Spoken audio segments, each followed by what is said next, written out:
রোদ ঝলমলে আকাশ, কিন্তু আলিপুর আবহাওয়া অফিস বলছে বৃষ্টির সম্ভাবনা প্রবল। কলকাতায় আজকে ছিটেফোঁটা হলেও বৃষ্টির সম্ভাবনা রয়েছে। অন্যদিকে আগামীকাল থেকে অর্থাৎ সোমবার থেকে কিন্তু বৃষ্টি হবে। গোটা দক্ষিণবঙ্গ, উত্তরবঙ্গ সমস্ত জায়গাতেই বৃষ্টির সম্ভাবনা রয়েছে। সোমবার যেরকম উত্তর ও দক্ষিণ 24 পরগনা, পূর্ব পশ্চিম মেদিনীপুর, ঝাড়গ্রামে বৃষ্টির সম্ভাবনা রয়েছে, একইভাবে মঙ্গলবার বৃষ্টি হতে পারে কলকাতা, হাওড়া, হুগলি, উত্তর দক্ষিণ 24 পরগনা, পূর্ব পশ্চিম মেদিনীপুর এই সমস্ত জায়গায়। শুধুমাত্র দক্ষিণবঙ্গের কথাই নয়, উত্তরবঙ্গেও কিন্তু বৃষ্টির সম্ভাবনা প্রবল।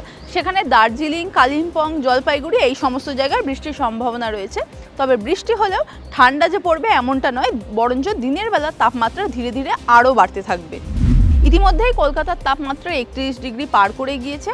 আবহাওয়া অফিস বলছে যে আগামী কয়েকদিনে তাপমাত্রা আরও বেশ কিছুটা বাড়তে পারে, অন্তত 2 থেকে 3 ডিগ্রি তাপমাত্রা বাড়তে পারে। তবে উত্তরবঙ্গে এখনই তাপমাত্রার বিশেষ কোনো হেরফের হবে না। দার্জিলিং এবং তার আশেপাশের জায়গায় যেরকম 6 থেকে 8 ডিগ্রির ঘরে তাপমাত্রা রয়েছে, আগামী এক সপ্তাহ মোটামুটি এরকমই তাপমাত্রা থাকবে। তারপরে ধীরে ধীরে তাপমাত্রাটা বাড়তে থাকবে।